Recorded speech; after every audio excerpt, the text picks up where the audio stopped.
Hello दोस्तों, देखो अब ये नया टॉपिक स्टार्ट होगा हमारा दोष या त्रुटि। इससे पहले हम एक आदर्श क्रिस्टल की परिभाषा पढ़ेंगे। आदर्श क्रिस्टल क्या होता है? जिसमें कोई भी त्रुटि नहीं हो। कहने का मतलब सभी अवयवी कण अपने स्थान पर हों, सभी एकक कोष्ठकाएं अपने स्थान पर हों, तो उस क्रिस्टल को अपन क्या कहते हैं? आदर्श क्रिस्टल। अब आदर्श क्रिस्टल केवल परम शून्य ताप पर ही संभव है, क्योंकि कमरे के ताप पर या फिर और किसी ताप पर उसमें कोई ना कोई दोष उत्पन्न हो जाती है और इन्हें अपूर्णता कहते हैं। अपूर्णता या फिर दोष या त्रुटि कहते हैं। इस चार्ट में बताया गया है ये त्रुटियां कितने प्रकार की होती है। देखो, दोष या त्रुटि ये मेनली दो प्रकार की होती हैं, इलेक्ट्रॉनिक त्रुटि या परमाणविक या बिंदु त्रुटि। परमाणविक या बिंदु त्रुटि के कारण होते हैं या तो रिक्तका दोष या फिर अंतराकाशी दोष। परमाणविक त्रुटि आयनिक क्रिस्टलों में दोष उत्पन्न करती है। आयनिक क्रिस्टलों में ये तीन प्रकार की त्रुटि उत्पन्न करती है: स्टाइकोमेट्री दोष, नॉन स्टाइकोमेट्री दोष और अशुद्धता दोष। स्टाइकोमेट्री दोष में दो दोष आते हैं, शॉर्टकी दोष और फ्रैंकल दोष। ये इनके वैज्ञानिक नाम पर आधारित हैं। नॉन स्टाइकोमेट्री दोष दो तरह से उत्पन्न होती है: धातु आधिक्य दोष और धातु न्यूनता दोष। धातु आधिक्य दोष दो कारणों से उत्पन्न होते हैं: ऋणायनिक रिक्तता के कारण और अंतराकाश में अतिरिक्त धनायन के कारण। धातु न्यूनता दोष भी दो प्रकार से उत्पन्न होते हैं: धनायनिक रिक्तता के कारण और अंतराकाश में अतिरिक्त ऋणायन के कारण। ठीक है, आज हम इस पूरे चार्ट को खत्म करेंगे। ओके, तो आदर्श क्रिस्टल तो क्लियर है कि जिसमें सभी अवयवी कण अपने स्थान पर हों, सभी एकक कोष्ठकाएं अपने स्थान पर हों, तो उसे अपन क्या कहते हैं? आदर्श क्रिस्टल। तो हम डायरेक्ट अपन किससे स्टार्ट करेंगे? दोष या त्रुटि से।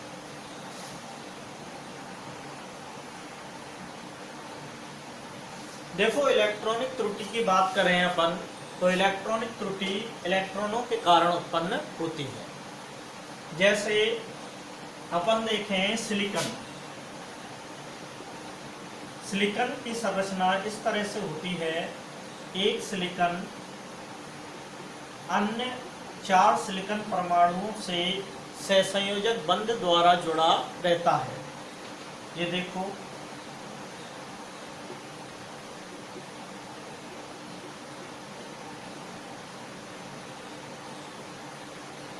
चार सहसंयोजक बंध द्वारा जुड़ा रहता है। यहाँ पर साझेदारी एक एक इलेक्ट्रॉनों की होती है। ठीक है,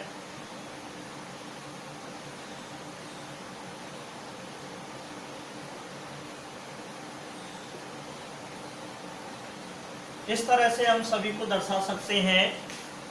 और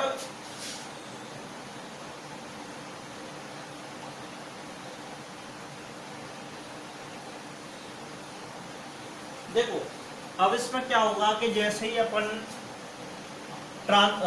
टेम्परेचर को हाई करेंगे, मतलब जैसे ही ताप को उच्च किया जाएगा, तो ताप को उच्च करने पर क्या होगा कि यहाँ से कहीं से भी एक इलेक्ट्रॉन निकल जाएगा। एक इलेक्ट्रॉन निकल जाएगा तो यहाँ पर क्या उत्पन्न हो जाएगा? छिद्र। और ये छिद्र उत्पन्न हो जाएगा तो ये इसकी चालकता में वृद्धि के लिए उत्तरदायी होगा। कैसे? जैसे यहाँ से ये इलेक्ट्रॉन इसमें भरने जाएगा तो यहाँ से ये इलेक्ट्रॉन इसमें भर जाएगा, लेकिन यहाँ पे छिद्र हो जाएगा। फिर ये इलेक्ट्रॉन इसको भरेगा तो यहाँ पे छिद्र उत्पन्न हो जाएगा। यहाँ पे ये इलेक्ट्रॉन इसको भरेगा तो यहाँ छिद्र हो जाएगा। तो देखो, ये छिद्र यहाँ था, इलेक्ट्रॉन आगे सरकते गए और छिद्र पीछे की तरफ सरकता चला जा रहा है। तो इलेक्ट्रॉनों की गति की दिशा के विपरीत दिशा में जो छिद्र होता है वो गति करता है।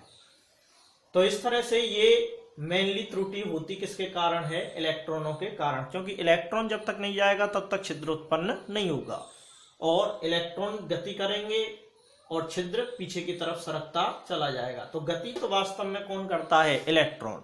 इलेक्ट्रॉन ही गति करता है, और इलेक्ट्रॉन आगे सरकता जाता है तो छिद्र अपने आप वहां पे बनता चला जाता है। तो इस तरह से अपन इसको कर सकते हैं। तो ये इलेक्ट्रॉनिक त्रुटि है, बड़ी सिंपल ही है। ठीक है,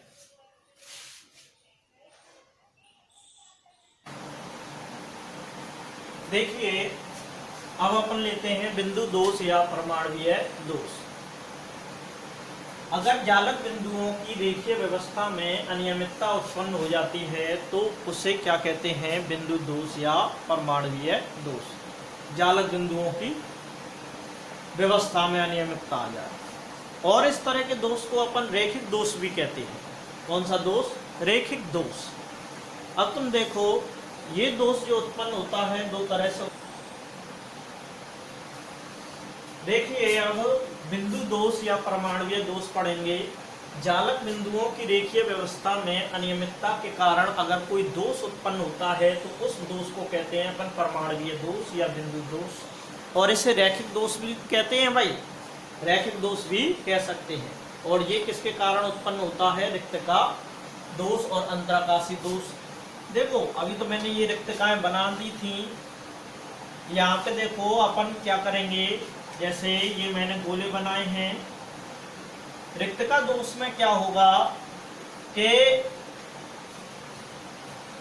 कोई गोले, कोई सा भी एक गोला या दो गोला या तीन गोले, कुछ भी है कि नहीं, अपने निर्धारित स्थान को छोड़कर चले जाएंगे।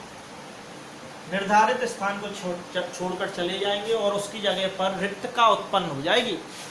क्या? रिक्तका उत्पन्न हो जाएगी। इससे क्रिस्टल का घनत्व कम होता है, क्योंकि रिक्त आ जाता है तो क्रिस्टल का घनत्व क्या हो जाता है? कम। घनत्व यानी कि उसका वेट में लॉस हो जाता है। और इसके अलावा गर्म करने पर सामान्यतः इसी प्रकार के दोष उत्पन्न होते हैं।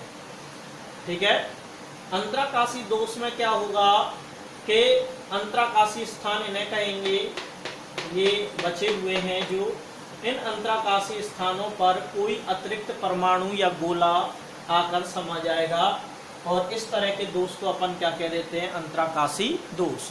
और इस दोष से क्रिस्टल के घनत्व में क्या होती है? वृद्धि।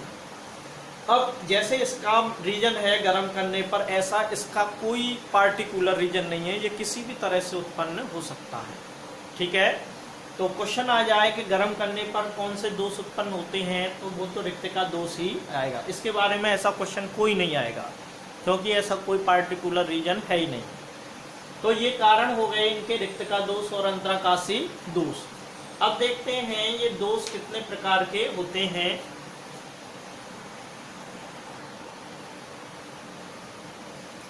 हाँ भाई देखो, अब अपन देखते हैं आयनिक क्रिस्टलों में दोष। अब तुम्हारे मन में ये क्वेश्चन भी आ सकता है कि सब अनायनिक क्रिस्टल हों तो आयनिक क्रिस्टलों के दोषों का वर्गीकरण तो है, अनायनिक क्रिस्टलों का वर्गीकरण कैसे करेंगे? अनायनिक, ऐसे क्वेश्चन आ जाए कि अनायनिक क्रिस्टलों में कौन से दोष होते हैं, तो उन्हीं को ही लिखना, अंतराकाशी दोष और रिक्तका दोष। ठीक है, वही अनायनिक क्रिस्टलों के दोष हैं। ये सारे तो किसके हैं? आयनिक क्रिस्टलों, वो कारण भी हैं और अनायनिक क्रिस्टलों के दोष भी हैं। अब देखो आयनिक क्रिस्टलों में दोष पहला है स्टाइकियोमेट्री दोष। स्टाइकियोमेट्री दोष कहने का मतलब ये है कि इसके धनायन और ऋणायन के अनुपात में कोई परिवर्तन नहीं होगा। जितने धनायन होंगे उतने ही ऋणायन होंगे। अगर धनायन छोड़ के जाता है तो ऋणायन भी छोड़ के जाएगा, और यदि ऋणायन छोड़ के जाता है और यदि ऋणायन आता है तो धनायन भी आएगा। तो कुल मिला के धनायन और ऋणायन के अनुपात में कोई भी परिवर्तन नहीं होगा। अब देखो ये दो प्रकार के होते हैं, शॉटकी दोष और विस्थापन या फ्रैंकल दोष। फ्रैंकल दोष का ही दूसरा नाम है विस्थापन दोष। ये इनके नाम वैज्ञानिक नाम के आधार पर है। तो पहला देखते हैं अपन शॉटकी दोष। ये मैंने क्रिस्टल बना लिया, plus minus plus minus minus plus, ऐसे इस तरह से चित्र तुम्हें पता होने चाहिए। चित्र भी आ जाते हैं। मैं इसके आधारित प्रश्न बताऊंगा। तो देखो, अब शॉर्ट की दोष में क्या होगा कि कोई धनायन और ऋणायन, जैसे एक धनायन यहाँ से ले लिया मैंने और एक ऋणायन यहाँ से ले लिया, कहीं से भी ले लो, तुम्हारी इच्छा है भाई, तभी तो धनायन और ऋणायन का अनुपात सेम रहेगा। धनायन छोड़ के जाएगा तो ऋणायन भी छोड़ के जाएगा, ठीक है क्या नहीं। अब धनायन और ऋणायन निर्धारित संख्या में क्रिस्टल को छोड़कर चले जाते हैं और उनके स्थान पर क्या उत्पन्न हो जाती है, रिक्तका। क्या उत्पन्न हो जाती है भाई, रिक्तका। तो वास्तव में ये एक प्रकार का क्या है, रिक्तका दोष। इससे क्रिस्टल के घनत्व में कमी आ जाती है और इस तरह के दोष को कौन से क्रिस्टल दर्शाते हैं, जिनके धनायन और ऋणायन का आकार लगभग समान होता है, क्योंकि तभी वो छोड़ के चले जाएंगे। धनायन और ऋणायन का आकार समान होता है। तो कहने का मतलब ये है कि जिन क्रिस्टलों में समन्वय संख्या उच्च होती है, वे क्रिस्टल कौन सा दोष दर्शाते हैं, शॉर्ट की दोष। ठीक है, दोबारा से समझें। इसमें धनायन और ऋणायन निर्धारित संख्या में क्रिस्टल को छोड़ के बाहर चले जाएंगे और उसकी जगह पर रिक्तका उत्पन्न हो जाएंगी, और ये वास्तव में कौन सा दोष है, रिक्तका दोष। और इस तरह के दोष में क्रिस्टल का घनत्व कम हो जाता है, और इस तरह के दोष को वो क्रिस्टल दर्शाते हैं जिनमें धनायन और ऋणायन का आकार कैसा होता है, समान होता है, और जिनकी समन्वय संख्या उच्च होती है। ठीक है, ये शॉर्ट की दोष है। और इसमें उदाहरण कौन से चले जाएंगे, उदाहरण NaCl, KCl, KBr, AgBr, CS, Cl, caesium chloride. इसको कहते हैं सोडियम क्लोराइड, इसको कहते हैं पोटेशियम क्लोराइड, इसको कहते हैं पोटेशियम ब्रोमाइड, और इसको कहते हैं सिल्वर ब्रोमाइड, और इसको कहते हैं सीजियम क्लोराइड। ठीक है, नाम नहीं पता हो तो लिख लेना, कोई दिक्कत नहीं है। अब जैसे इसकी ट्रिक बता देता हूं याद करने की, तो मैं नकल ककल कबीरा अजबर की शकल।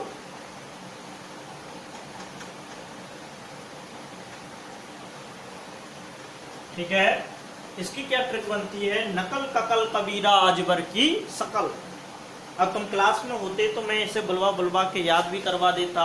अब तुम्हें ही अपने मन में चिंतन करना है और बार बार इस लाइन को बोलना है, अपने आप ये याद हो जाएगा। ठीक है, नकल ककल कबीरा अजबर की शकल। उदाहरण आ जाते हैं। ठीक है, अभी क्वेश्चन बताऊंगा मैं।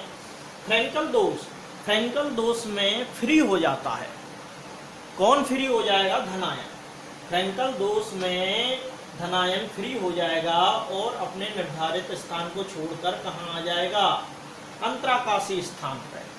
कहाँ पे आ जाएगा, अंतराकाशी स्थान पे। और जिस स्थान को छोड़ेगा वहां रिक्तका और दोष उत्पन्न होगा, और जिस अंतराकाशी स्थान को ये ग्रहण करेगा वहां अंतराकाशी दोष उत्पन्न होगा।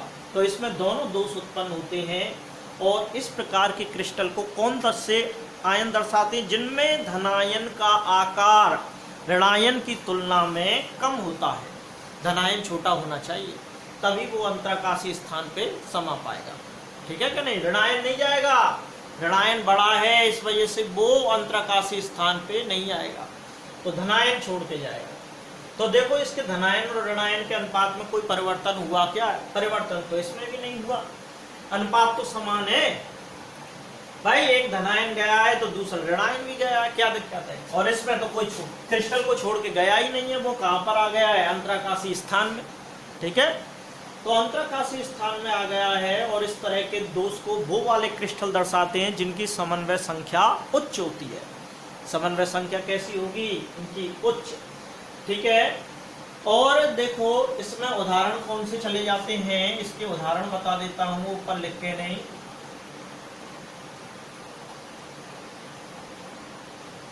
AgCl, ZnS और AgI, इस तरह के इसमें उदाहरण हैं।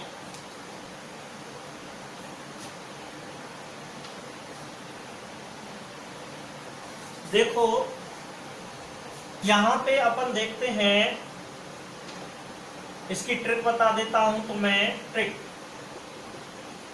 एसएसपी ट्रिक, सैनी सर की ट्रिक। फ्रैंकी आजकल जीन्स में आई, जीन्स में आई, फ्रैंकी आजकल जीन्स में आई।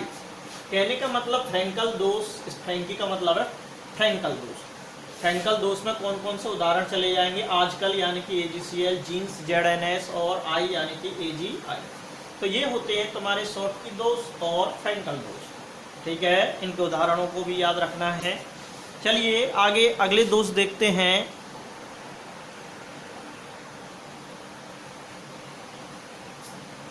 देखो अगला दोष है नॉन स्टाइकोमेट्री दोष। नॉन स्टाइकोमेट्री दोष में क्या होगा कि इसमें धनायन और ऋणायन का अनुपात एक जैसा नहीं होगा। आवेश भले ही उदासीन रहे लेकिन धनायन और ऋणायन का अनुपात समान नहीं आएगा, या तो धनायन ज्यादा आएगा या फिर ऋणायन ज्यादा आएगा। तो देखो इसमें पहला है धातु आधिक्य दोष। धातु आधिक्य दोष यानी कि धातु अधिक रहेगा इसमें। धातु का मतलब है धनायन, यानी कि इस तरह के दोषों में धनायन अधिक रहता है बजाय ऋणायन के, ऋणायन की कमी रहती है। अब ये धनायन किस तरह से अधिक हो जाता है, इसके दो रीजन है, वो चार्ट में प्रदर्शित कर दिए थे हमने। पहला रीजन ले रहे हैं ऋणायनिक रिक्तता के कारण। ऋणायनिक रिक्तता के कारण कैसे उत्पन्न होगा कि इस वाले दोष में कोई ऋणायन अपने निर्धारित स्थान को छोड़ के चला जाएगा। ठीक है, निर्धारित स्थान को छोड़कर चला जाता है। अब तुम दोस्त सोचते होंगे कि सर ये ऐसे चले क्यों जाते हैं। भाई कोई भी चीज परिपूर्ण नहीं है, कहने का मतलब कोई भी चीज संपूर्ण नहीं है। जब अपन बनाते हैं किसी चीज को, उसमें कोई ना कोई त्रुटि रह ही जाती है, या फिर वातावरण के कारण त्रुटियां आ जाती हैं। तो कैसे ना कैसे वो त्रुटि पूर्ण क्रिस्टल ही बनता है, आदर्श क्रिस्टल बनता ही नहीं है। ठीक है, तो ऐसे इस कारण ये कभी छोड़ के चले जाते हैं, कभी समा जाते हैं, तो कभी कुछ हो जाता है, कभी कुछ हो जाता है। तभी तो पढ़ रहे हैं इनको, और क्या है। अब देखो, अब इसमें कोई ऋणायन अपने निर्धारित स्थान को छोड़ के क्रिस्टल से बाहर चला गया तो क्या हो गया, धनायन अधिक हो गया, धनायन अधिक हो गया। लेकिन क्रिस्टल की उदासीनता को बनाए रखना है, क्रिस्टल की उदासीनता को बनाए रखने के लिए इसमें एक इलेक्ट्रॉन आ जाता है। इलेक्ट्रॉन आ जाता है, इस इलेक्ट्रॉन को, जो इस स्थान को, अब पूरे को अपन क्या कहेंगे, F केंद्र। क्या कहेंगे, F केंद्र। F का मतलब होता है 4 बैन जेंटर। क्या मतलब होता है, 4 बैन जेंटर। और इसका अर्थ होता है रंग उत्पन्न करने वाला केंद्र, रंग उत्पन्न करने वाला केंद्र। ठीक है, ये 4 बैन जेंटर का अर्थ है। अब देखो बात करते हैं अपन इसकी, एक उदाहरण है NaCl। NaCl का क्रिस्टल सोडियम वाष्प में पीला दिखाई देता है, क्यों। देखो ये NaCl का क्रिस्टल ले लिया मैंने, इस तरह से NaCl का क्रिस्टल ले लिया। तो जब मैं इसे सोडियम वाष्प में गर्म करूंगा, किसमें, सोडियम वाष्प में, तो इसकी सतह पर कौन से परमाणु आ जाएंगे, सोडियम परमाणु आ जाएंगे। यहाँ पर भाई वाष्प में गर्म कर रहे हैं। तो देखो ये NaCl का क्रिस्टल है और इस NaCl के क्रिस्टल को अपन सोडियम वाष्प में गर्म कर रहे हैं। सोडियम वाष्प में गर्म करने पर सोडियम परमाणु इसकी सतह पर आ जाएंगे, चारों तरफ से, चारों तरफ घेर लेंगे कि नहीं भाई, चारों तरफ से घेर लेंगे। अब इन सोडियम परमाणुओं को सतह पर देखकर क्लोराइड आयन जो है, क्लोराइड यानी कि Cl-, इनकी ओर आकर्षित होता है और अपने निर्धारित स्थान को छोड़कर सतह पर आ जाता है। ये यहाँ से चल के कहाँ गया, यहाँ पे। अब ये सोडियम है, इस Cl- को देख के क्या करता है, एक इलेक्ट्रॉन को त्यागेगा, Na++ इलेक्ट्रॉन, और ये Na+ Cl- से संयोग करके क्या बना लेता है, NaCl बना लेता है। ऊपर की तरफ NaCl बना लेता है। अब रहा ये इलेक्ट्रॉन इस क्रिस्टल की उदासीनता को बनाए रखने के लिए कहाँ आके समा जाता है, इस रिक्त स्थान पर, जिससे क्रिस्टल की उदासीनता बनी रहती है। तो इस तरह से ये जो सोडियम है, ये जो सोडियम क्लोराइड है, सोडियम वाष्प में पीला दिखाई देता है। इसी तरह से KCl है, KCl को पोटेशियम वाष्प में गर्म किया जाए तो ये कैसा दिखाई देता है, बैंगनी। और इसी तरह से LiCl है, LiCl को गर्म किया जाए लिथियम वाष्प में तो ये कैसा दिखाई देता है, पीला। ठीक है, तो इस तरह से ये ऋणायनिक रिक्तता के कारण दोष कंप्लीट हो जाता है। चलो अगला दोष लेते हैं।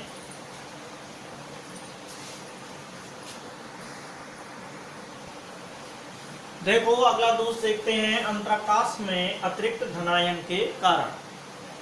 देखो इसमें क्या होता है कि ये अंतराकाशीय स्थान है, इन अंतराकाशीय स्थानों में कोई अतिरिक्त धनायन आके समा जाता है, A+, ठीक है, A+ आके समा गया, लेकिन क्रिस्टल की उदासीनता को बनाए रखना है। तो धनायन तो अधिक हो गया, लेकिन क्रिस्टल की उदासीनता को बनाए रखने के लिए एक इलेक्ट्रॉन इस अतिरिक्त स्थान में भी समा जाता है। एक इलेक्ट्रॉन अंतराकाश में ही समा जाएगा, तो इसे कहते हैं अंतराकाश में अतिरिक्त धनायन के कारण। जैसे जिंक ऑक्साइड है, कौन, जिंक ऑक्साइड, ZnO। अच्छा, तुम्हें याद है ZnO का जो क्रिस्टल होता है वो किस तरह की एक पुष्ट का रखता है, हैं? समझ जानो, षटकोणीय में आता है, ठीक है क्या नहीं, Mg और ZnO ऐसे याद रखा करो नालायकों। अब इसमें देखो जिंक ऑक्साइड का क्रिस्टल बनाया हमने, तो जिंक ऑक्साइड का क्रिस्टल बनाया तो वैसे तो ये कमरे के ताप पर कैसा होता है, सफेद होता है। अब तुम यूँ मत सोचना कि सब ऐसा, तुम्हें कैसे पता है ये सफेद है कि पीला है कि लाल है, अरे होता है तो होता है, जानते हो कि नहीं। तो अब इसमें देखो जिंक ऑक्साइड क्या करेगा, दो इलेक्ट्रॉनों को, पहले तो ये Zn और ऑक्सीजन में टूटेगा ½ फिर ये जिंक है, ये 2 इलेक्ट्रॉनों को त्याग देता है, Zn+2 और 2 इलेक्ट्रॉन। ये Zn+2 ये कहाँ जाते हैं, अंतराकाशी स्थान में, और इसकी उदासीनता को बनाए रखने के लिए 2 इलेक्ट्रॉन अंतराकाशी स्थान में समा जाते हैं, और जिसके कारण ये क्रिस्टल पीले रंग का दिखाई देने लगता है। तो क्वेश्चन ये बनता है कि जिंक ऑक्साइड कमरे के ताप पर सफेद होता है, लेकिन इसे गर्म करने पर ये पीला हो जाता है। क्यों हो जाता है, क्योंकि ये 2 इलेक्ट्रॉन त्यागता है और ऑक्सीजन त्यागता है, और ये इलेक्ट्रॉन और Zn+2 आयन अंतराकाशी स्थान में समा जाते हैं, जिसके कारण ये पीला दिखाई देता है। तो ये हो गया तुम्हारा दोष। अब अगला दोष देखते हैं।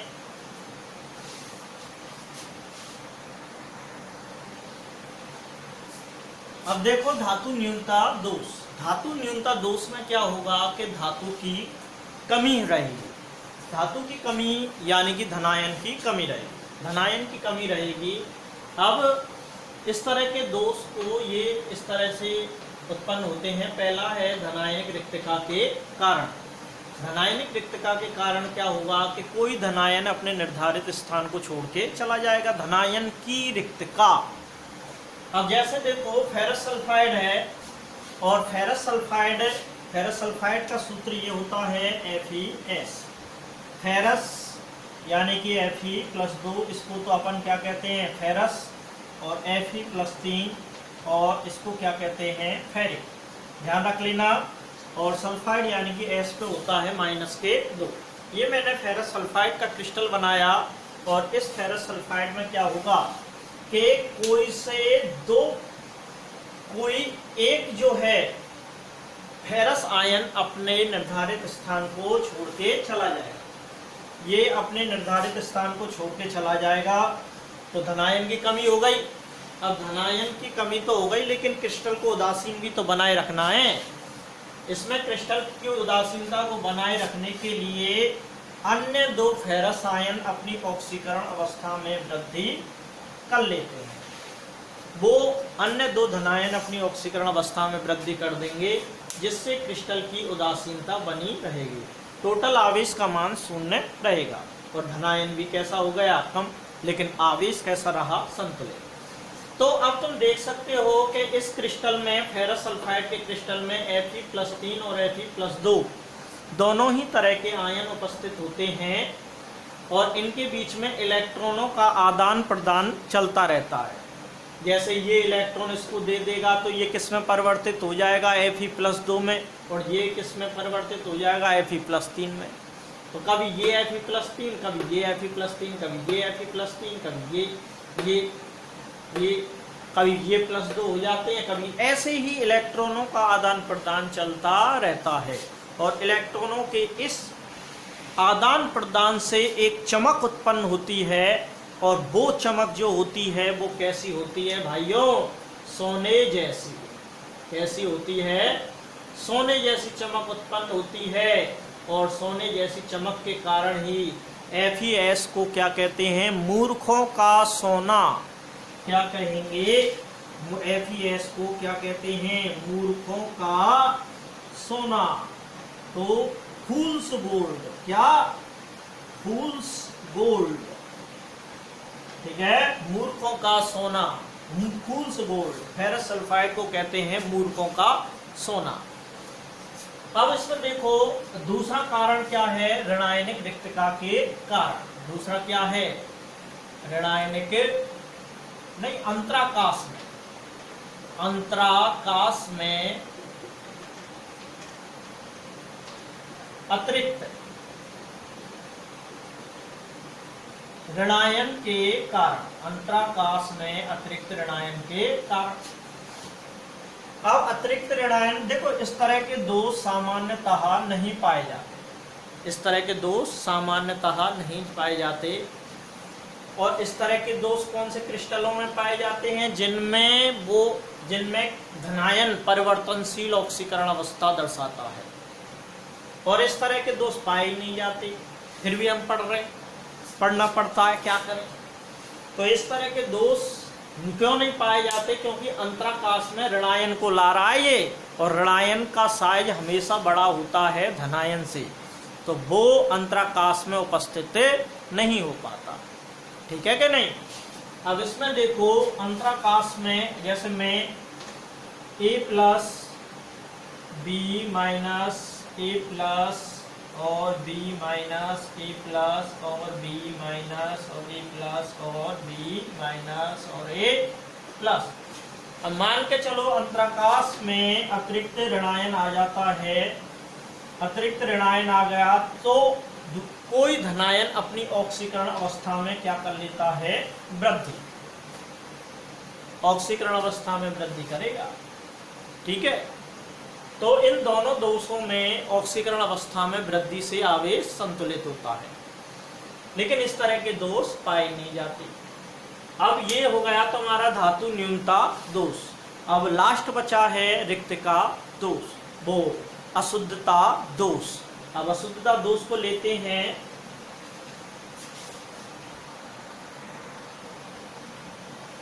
देखिए अशुद्धता दोष में क्या होता है कि अशुद्धि मिलाई जाएगी, कोई क्रिस्टल है और हम उसे में अपनी तरफ से अशुद्धि डालते हैं, इस तरह के दोष उत्पन्न किए जाते हैं, ये स्वतः उत्पन्न नहीं होते, अशुद्धि मिलाई जाती है। अब देखो जैसे NaCl का ये मैंने क्रिस्टल बना दिया, अब NaCl का क्रिस्टल बना दिया, अब मैं इसमें अशुद्धि के रूप में क्या मिला देता हूँ, strontium chloride, SrCl2, strontium chloride. और यहाँ पर जो इसकी बात करें तो इसके आयन कौन कौन से निकल के आएंगे, Sr+2 और 2Cl- आएंगे कि नहीं। तो अब कुछ Na+ के स्थानों पर, अब देखो Cl- के स्थान पर Cl आएगा तो उससे तो कुछ फर्क पड़ना नहीं है। ठीक है, तो जब इन्हें पिघलाकर अशुद्धियों को जब ठंडा करेंगे इसे, तो कुछ Na+ के स्थानों पर कौन आ जाएगा, Sr+2। कौन आ जाएगा, Sr+2। तो देखो जैसे मैंने एक स्थान पर Sr+2 लगा दिया, यहाँ से ये विस्थापित कर देगा इस Na+ को और Sr+2। तो Sr प्लस 2 पे कितना आवेश है, प्लस के 2, और Na पर कितना है, प्लस के 1। तो जब एक Sr प्लस 2 इस क्रिस्टल में प्रवेश करेगा तो वो 2 Na प्लस आयनों के स्थान को रिक्त करेगा, क्योंकि Na प्लस और Na प्लस दोनों को मिला के क्या होगा, प्लस 2, और Sr पे अकेले पे कितना है, प्लस 2। तो एक Sr प्लस 2 2 Na प्लस के बराबर होता है। तो 2 रिक्तकाएं उत्पन्न करेगा, और इस रिक्तका में एक रिक्तका में तो वो स्वयं स्थान ग्रहण कर लेगा, और दूसरा रिक्त स्थान कैसा रहेगा, खाली।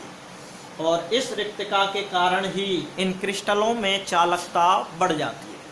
ठीक है कि नहीं, चालकता बढ़ाने के लिए ये अशुद्धता दोष उत्पन्न करता है।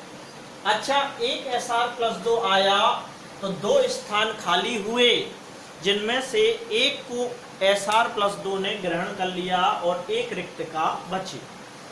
तो मैं शॉर्ट में यूं कह सकता हूं कि एक Sr प्लस 2 एक रिक्तका है। जैसे मान के चलो 2 Sr प्लस 2 आते हैं इस क्रिस्टल में, तो 2 Sr प्लस 2 आते हैं तो कितने रिक्त स्थान होंगे, 4।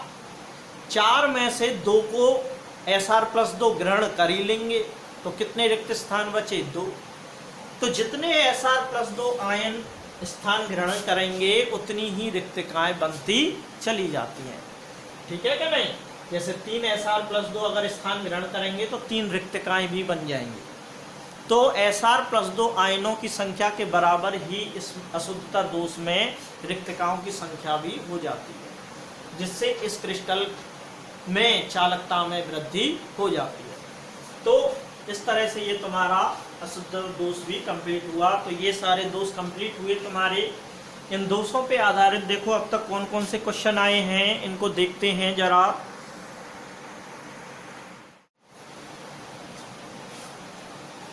देखो भाई, ये क्वेश्चन बोर्ड में आ चुके हैं, अभी मैं बताता हूँ। देखो ये तो तुम्हारी बुक का ही क्वेश्चन है। निम्नलिखित किस प्रकार के स्टाइकोमेट्रिक दोष दिखाते हैं, ZNS AGBR। ZNS कौन सा दोष दिखाता है भाई, फ्रैंकी आजकल जीन्स में आई, यानी कि फ्रैंकल दोष, और AGBR नकल कल कबीरा अजवर की शकल, यानी कि शॉर्ट की दोष।